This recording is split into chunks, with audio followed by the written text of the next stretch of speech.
Welcome back to another episode in the story of Western philosophy. In the last video, we covered the massive influence of the Eleusinian mystery cult on Greek and Roman philosophy. In this video, we are going to cover another subject, or individual rather, that is constantly referenced in old commentary, but is neglected by some modern philosophy courses. Someone who isn't typically considered a part of the Western intellectual tradition, but who influenced it greatly according to the Greeks themselves. This is another episode exploring what would be deemed by some the more esoteric side of Western thought. Today we are going to be discussing Zarathustra. Many of you probably recognize that name from the commonly read book by Friedrich Nietzsche, Thus Spoke Zarathustra.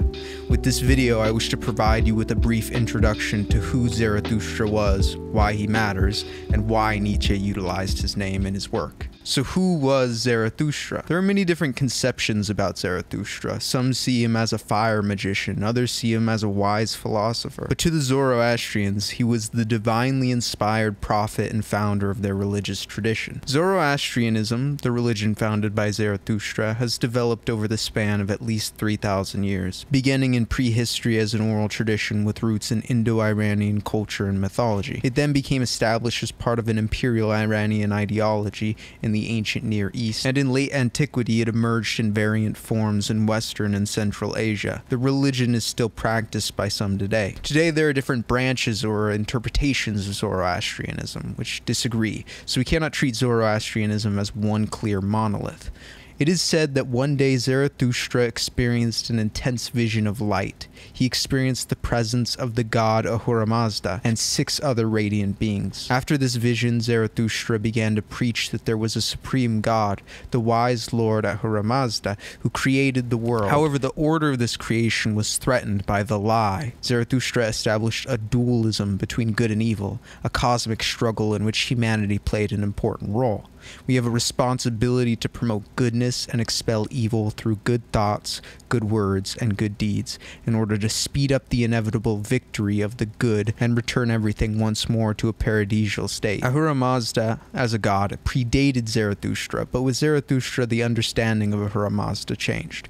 Ahura Mazda became the supreme, uncreated, eternal god and creator rather than just a part of a broader pantheon. It was the development of a monotheistic religion out of a polytheistic religion, where the supreme god took on a more metaphysically complex nature. Similar to the ideas of many other traditions, it is believed by some that through the mental activity of Ahura Mazda, the cosmos was first ordered and is upheld. Zarathustra left a collection of hymns titled the Gathas. These were orally passed down until eventually being written down. The Gathas became sacred texts within a greater collection of sacred texts that form the Avesta, the central Zoroastrian religious text. Later works expand and explore the life of Zarathustra. In her book, Zoroastrianism, A Guide for the Perplexed, Jenny Rose writes, "The Gathas present an image of Zarathustra as one who is wise through his powers of mental perception, and who is therefore able to converse with and be guided by Ahura Mazda. He is both one who knows and Manthrin. As Manthrin, Zarathustra is able to process religious insights, the divine plan as it were, received from Ahura Mazda, and to verbally express those insights to others. Several Gothic and Young Avestan passages present Zarathustra as being chosen to be the messenger of Ahura Mazda, to spread the religion and galvanize the process of separation from evil. In both existences, he is a healer of existence. In this way, Zarathustra becomes a part of the unfolding of a cosmic schema. Within this schema, Zarathustra is the exemplar or the guide who stands on the fulcrum of time and order, which he pivots to turn the material world and its human inhabitants towards renewal. His authority extends to his founding of a coherent religious philosophy, which has its own internal timescale and eschatological resolution. This understanding of Zarathustra as the prototype for others to follow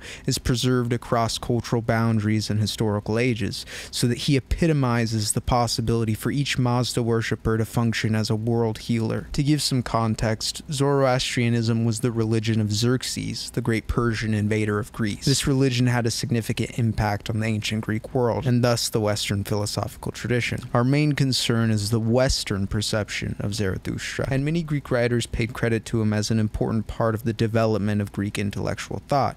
According to Pliny, by the time of Plato, the Greeks considered the Magi, or Zoroastrian priests, to be the most famous righteous and beneficial of philosophical sects. Many of the references to Zarathustra in Zoroastrianism by Greek authors conflict, sometimes being completely misrepresentative of the religion. For example, Greek texts from the 4th century BC onwards speak of Zarathustra variously as Pythagoras' teacher, an ancient precursor to Plato in the fight for the good, the originator of the Chaldean oracles, and the founder of magic, astrology, or alchemy. Such descriptions of the character and teaching of Zarathustra place him as an ancient Eastern sage, whose wisdom informed Greek philosophy and so gave it authority. In addition to influencing Western philosophy, according to the Greeks themselves, it is believed that Zoroastrianism had a large impact on other religions of the world, especially Christianity and Islam. Fire and water are important ritual symbols for the Zoroastrians, especially fire. They were called by some Greeks fire worshippers for this reason. They don't actually worship fire, but they have fire temples where they keep a flame burning as an important ritual symbol. Zarathustra also taught that people would be judged after death and that there would eventually be a final judgment. Zoroastrianism also condemns lying. Lying is a bigger deal in Zoroastrianism than many other religions. All that being said, let's get back to Nietzsche, which is likely why many of you clicked on this video. Again, many people in the West know the name Zarathustra from Nietzsche's book Thus Spoke Zarathustra. Why did Nietzsche choose this name, or this figure, to be the mouthpiece of his ideas? Well, Nietzsche actually gives an answer in Ecce Homo. He writes, "People have never asked me, as they should have done, what the name of Zarathustra precisely meant in my mouth, in the mouth of the first immoralist. For that which distinguishes this Persian from all others in the past is the very fact that he was the exact reverse of an immoralist. Zarathustra was the first to see the struggle between good and evil, the essential wheel in the working of things, the translation of morality into the realm of metaphysics as force, cause, end in itself in his work. But the very question suggests its own answer. Zarathustra created this most portentous of errors, morality. Therefore, he must be the first to expose it, not only because he had a longer and greater experience of the subject than any other thinker. All history is indeed the experimental refutation of the theory of the so-called moral order of things, but because of the more important fact that Zarathustra was the most truthful of thinkers. In his teaching alone is truthfulness upheld as the highest virtue, that is to say, as the reverse of the cowardice of the idealist, who takes to his heels at the side of reality. Zarathustra has more pluck in his body than all other thinkers put together. To tell the truth and to aim straight, that is the first Persian virtue. Have I made myself clear? The overcoming of morality by itself through truthfulness, the moralist's overcoming of himself and his opposite, in me. That is what the name Zarathustra means in my mouth. Zarathustra, in Nietzsche's eyes, was the first significant individual to proclaim, among other things, the dualism between good and evil, so it would be fitting for Nietzsche's denial of this ethical view to come from the same mouth. Additionally, Nietzsche approves of the Zoroastrian focus on truth, their strict condemnation of lies. So why am I covering Zarathustra, the founder of a religion that one conventionally would not consider Western? Because Zarathustra undoubtedly had a significant impact on our culture, on philosophy, both in the ancient world and more modern. Even if the religion is less popular today, he likely had an influence on the Western religions that did come to dominate. And most importantly, his teachings signify to me important developments in our thought, even if they are shrouded in mysticism contained within a religion.